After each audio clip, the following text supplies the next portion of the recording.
How did the cast feel about the storyline focusing on the other side instead of seeing what's going on in Mystic Falls? It depends on who you ask. I think that everybody had their own individual opinions of, you know, not wanting to lose certain elements of the other side. Others were like, let's be done with it. You know, let's make sure that death has stakes, and of course that's what we, you know, our intention as well. So, you know, you can flip a coin and get you know, all kinds of different opinions about that in terms of how they feel. Having killed quite a few characters on the show now, do you ever worry that like death will lose its jeopardy on the show, lose its stakes? Or? You know, when we first started bringing people back to life, it was the very first thing that we talked about, and I've said a lot over the years, like, yes, it does make you question whether what you are seeing is permanent, and so therefore, from a critical analysis, you could say that, you know, you suck the stakes, the real life stakes out of it.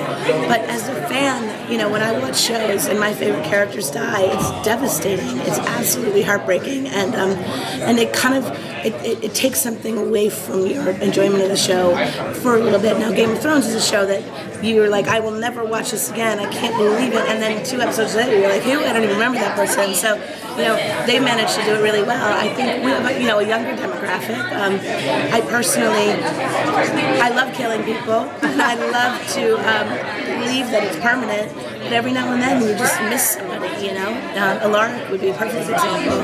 That was permanent. You know, we were never going to have him again, and we got the opportunity to bring him back, and we did. We made it happen. Yeah. So how is he going to be in season 6 now? Well, he's back in town, not in actual Mystic Falls, obviously, because nobody can be Mystic Falls if they're supernatural. But he's back. He's managed to find himself a nice little teaching position at Whitmore. So compel himself into a nice job. In fact, the job that used to be held by Grams and then later Professor Shane. So we like to joke that it's like the Defense of the Dark Arts job, where like none of the teachers have been able to survive. What's in store? Sorry. So we understand there's going to be a time jump. You come back next season. Can you tease about how that's going to affect certain relationships, or some people that draw together, like say Damon and Bonnie, some people that drifting apart?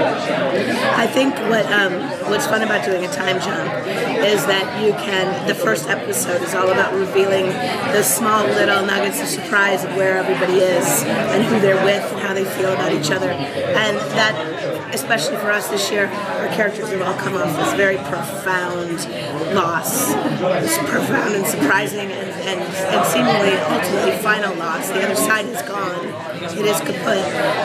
So everybody's had to spend these 4 months coping in their own different ways, and everybody's doing it differently. It's brought some people surprisingly close together. It's torn other people we thought we'd never part. It's torn them apart. So the first episode will be all about kind of seeing where everybody landed. What can you tell us about some of the new characters coming on this season, like Colin Ferguson's the new villain and Yes. Gabriel Walsh? What can you tell us about those? Yes, well, Colin, first of all, people keep calling him the new villain, which is actually not entirely true. I think he might do some things that are not popular with our heroes, but I think his intentions are good, and I think that he's a man who has a vested interest in Mystic Falls as a non-supernatural community, and so he's going to do what he can to ensure that it stays that way. And so I'm excited about that character because I think it's going to be a lot of fun. With Jodie Lynn O'Keefe joining us as a doctor at the University Hospital, who, you know, now that the show is growing up and our teenagers have grown up into an adult world, it's so much easier to play with more adult stories, more adult characters, and so we've got big plans for her, and also for Chris Wood, who's joined us as Kai, who is just this devilish, semi-psychotic, not even like crazy person who is going to be very, very, very complicated person to deal with for our heroes. And then Gabrielle, of course, is playing Sarah, who kind of rolls into town, and you think that she's just an innocent victim, but you know, as is usually true with our show, there's usually a story there. So a lot of new people, but you know, we do that every year. We like to populate the world with some new folks, new people to provide a story, conflict, and potential villains, and then we go from there. So what's coming up for Caroline? Caroline, more than anybody, is really struggling with what's happened. You know, she lost Bonnie. Her best friend lost Damon. You know, her two best friends, frankly, Stephanie and Elena, lost Damon. She lost her home. Her mom is still the sheriff of the town, but she can't set foot in. And so she's taken it in a lot of ways the hardest. And I can't quite let go of that. And so her journey in the beginning is going to be about how do I kind of pull myself together and move on and create a new life for myself outside of this world that I'm so familiar with of Miss Mystic Falls and, you know, and decade dances. And it's sort of like a paradigm for that second year of college when you finally start detaching from home and, you know, you stop going home every weekend to do laundry. And Caroline needs to pass through that phase and make some adult choices. Will Jeremy have more of a role next season? He seems like he was pushed a little bit to the wayside. No, Jeremy's never pushed to the wayside. Jeremy just, you know, gets the stories that feel right for the moment.